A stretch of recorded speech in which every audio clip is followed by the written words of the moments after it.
So, character archetypes, character cliches, so to speak. Now, I know cliche has a negative connotation, but it's not really true. Cliches are common for a reason. They do work, and there are plenty of cliches in Dungeons and Dragons, especially in character creation, and a lot of them are great, but some of them can lead to either very boring, very bland, or downright bad characters. And when you make a D&D character, I mean, unless you are good with just killing them off unceremoniously in the campaign, you're probably going to be sticking to them for some time. So, in all honesty, you should probably try your best to make it work right out the gate. You don't want to be playing a character that you don't like.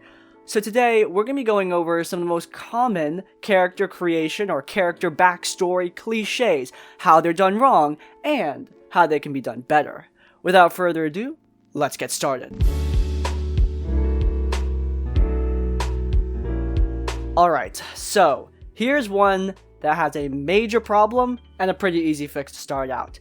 Everyone is dead backstories. Your character has had their whole family killed by the BBEG, or your character's entire village was slaughtered by the weakly evil overlord, or something along those lines. These are pretty common, and they work for a reason. People who have had their entire village burned to the ground have a very compelling reason to go adventuring. It works.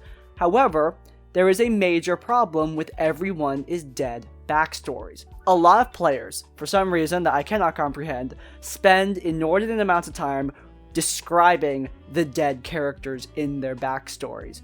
Do not do that.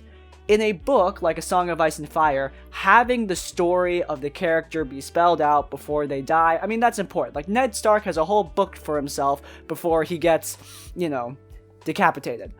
That works in A Song of Ice and Fire because that is the current story of the book. However, the main story of your campaign does not take place in the backstory. It takes place in the campaign. It's just a waste of time to go into detail about characters that are written specifically to die in the backstory.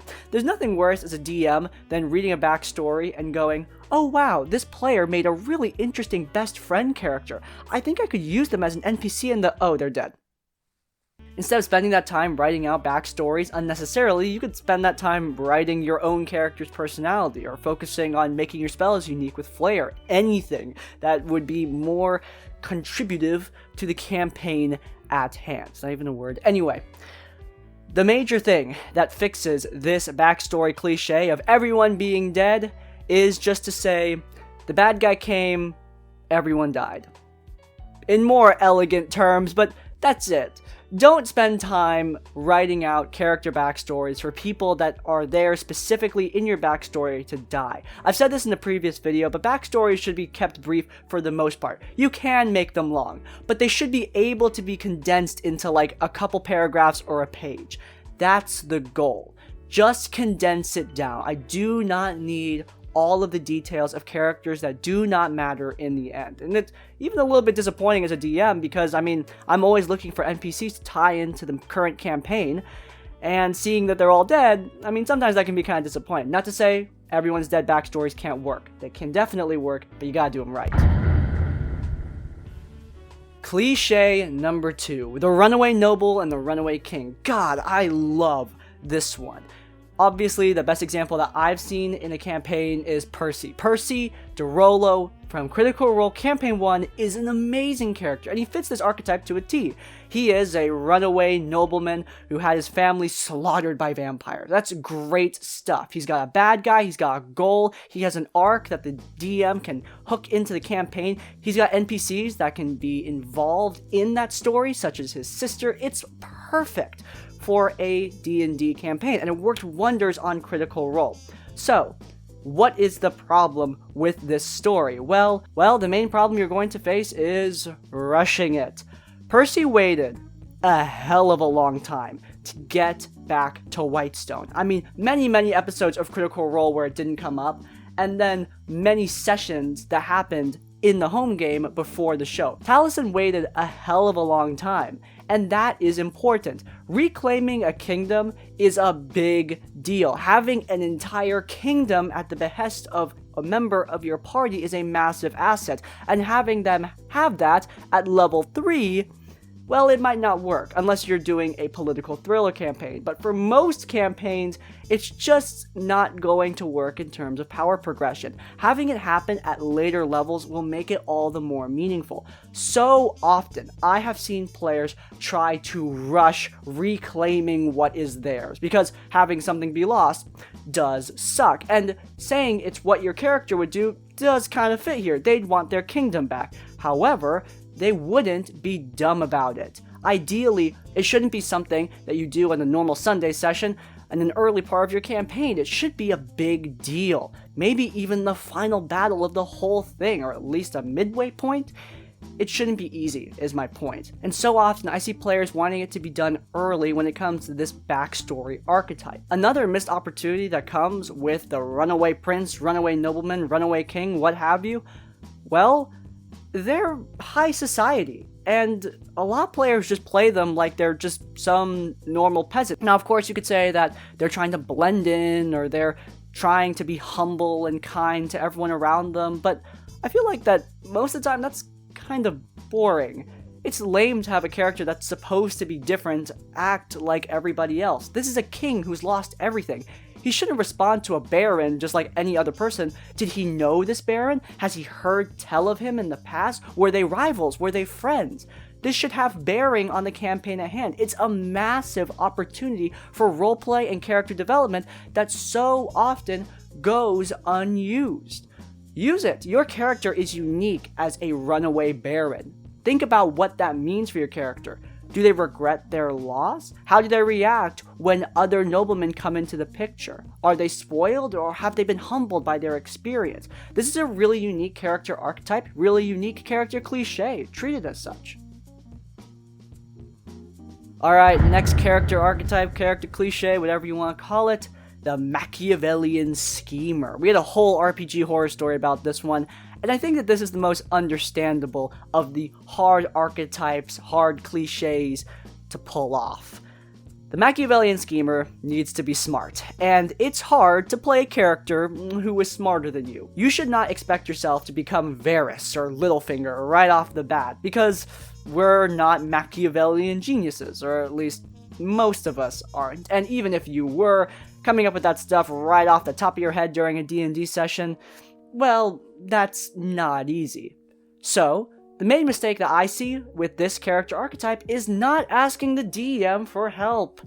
Your DM is there to help you be your character, and ideally, your DM can help you by allowing you to roll investigation, perception, history, intelligence checks, and give you information that you as the player do not possess. It is hard to play a genius, intelligent schemer in a D&D game, whether they be a wizard looking for more power or a rogue trying to manipulate the underworld. Having the DM help you out a little bit can make your character all the more compelling. Now, of course, you don't want to be unfair about this. You shouldn't expect your DM to just make you win because you're supposed to be smart.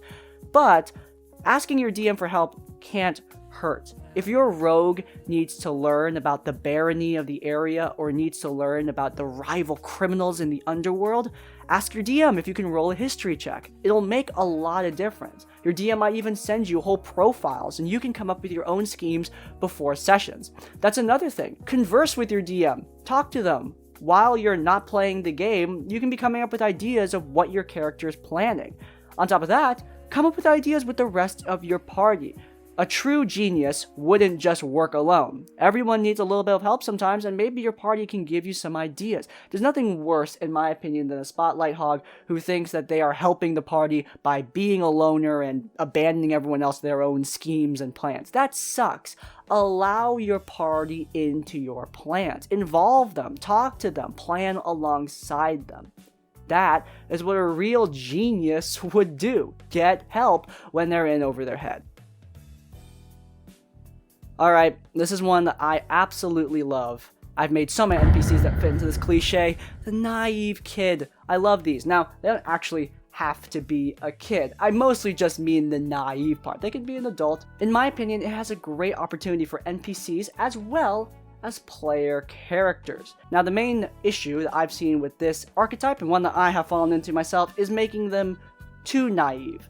As a player character, that can be really, really annoying. It falls into that faults thing. There's nothing wrong with having your character have faults. Your character should have faults.